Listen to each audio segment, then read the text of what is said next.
Hello guys. ഇന്ന് വളരെ important ആയിട്ടുള്ളൊരു കാര്യം പറയാൻ വേണ്ടിയിട്ടാണ് വന്നത്. ഞാൻ പെട്ടെന്ന് പറഞ്ഞിട്ട് പോവാം. അതായത് നിങ്ങൾ എല്ലാവരും കേൾക്കുന്ന ഒരു കാര്യമായിരിക്കും, റിഗാർഡ്ലെസ് ഓഫ് ദി ഏജ്, ഇപ്പോൾ നമ്മുടെ ചുറ്റും ഇഷ്ടംപോലെ കാർഡിയാക് അറസ്റ്റ്, ഹാർട്ട് അറ്റാക്ക് ദിവസവും നമ്മൾ കേൾക്കുന്ന ഒരു കാര്യമാണ്. പണ്ടൊക്കെ ഈ പറഞ്ഞ പോലെ 70s-നും 80s-നും മുകളിലോട്ടുള്ളവർക്കായിരുന്നു കൂടുതലും ഈ ഹാർട്ട് അറ്റാക്കൊക്കെ വന്നുകൊണ്ടിരുന്നത്.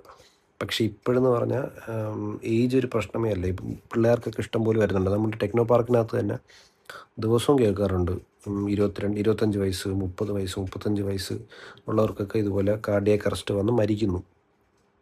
അപ്പോൾ ഞാൻ പറയുന്നത് ഇത്രയേ ഉള്ളൂ, നിങ്ങൾക്ക് എപ്പോഴെങ്കിലും നിങ്ങൾക്കൊരു ഡിസ്കംഫർട്ട്, ഏതെങ്കിലും തരത്തിലുള്ള ഡിസ്കംഫർട്ട് നിങ്ങൾക്ക് തോന്നുവാണ്, നിങ്ങൾക്ക് ചെസ്റ്റ് പെയിൻ വരുവാണ്, അല്ലെങ്കിൽ നിങ്ങൾ അധികമായി വിയർക്കുന്നു, നിങ്ങൾക്ക് വോമിറ്റിംഗ്, ഡിസീനസ്, അങ്ങനെ എന്തെങ്കിലും അൺയൂഷ്വൽ ആയിട്ടുള്ള നിങ്ങൾക്ക് എന്തെങ്കിലും സിഗ്നൽസ് ഇങ്ങനെ തോന്നിക്കഴിഞ്ഞാൽ, നിങ്ങൾ അത്യാവശ്യമായിട്ട് നിങ്ങൾ ആദ്യം ചെയ്യേണ്ട കാര്യം എന്ന് വെച്ചാൽ നിങ്ങൾ ഉടൻ തന്നെ അത് ആദ്യം കമ്മ്യൂണിക്കേറ്റ് ചെയ്യുക, പറയുക. ഓക്കെ, അത് കഴിഞ്ഞിട്ട് നിങ്ങൾ ചെയ്യേണ്ട രണ്ടാമത്തെ അത്യാവശ്യമായിട്ടുള്ള കാര്യം എന്ന് വെച്ചാൽ എത്രയും പെട്ടെന്ന് ഒരു ഹോസ്പിറ്റലിൽ പോയി അത് ചെക്ക് ചെയ്യുക. അതൊരു ഗ്യാസാണ്, ആസിഡിറ്റിയാണ്, അല്ലെങ്കിൽ ഭക്ഷണം കഴിക്കാത്തതുകൊണ്ടാണ്, വെള്ളം കുടിക്കാത്തതുകൊണ്ടാണെന്നൊക്കെ പറഞ്ഞ് അതിനെ തള്ളി നീക്കരുത്. നിങ്ങൾ സ്വയമായിട്ട് ട്രീറ്റ്മെൻറ്റ് ചെയ്യാൻ പോകരുത്. അങ്ങനത്തെ എന്ത് ഫീലിംഗ് വന്നാലും ഇമ്മീഡിയറ്റായിട്ട് ഒരാളോട് പറയുക, എന്നിട്ട് എത്രയും പെട്ടെന്ന് ഹോസ്പിറ്റലിൽ പോയിട്ട് അത് ചെക്ക് ചെയ്യുക. അത് ഗ്യാസ് ആയിക്കോട്ടെ, അത് ആസിഡിറ്റി ആയിക്കോട്ടെ, കുഴപ്പമില്ല. എന്നാലും നിങ്ങൾ പോയി അത് ചെക്ക് ചെയ്തത് ക്ലിയർ ചെയ്യുക. സ്വന്തമായി ട്രീറ്റ് ചെയ്യാൻ നിൽക്കരുത്.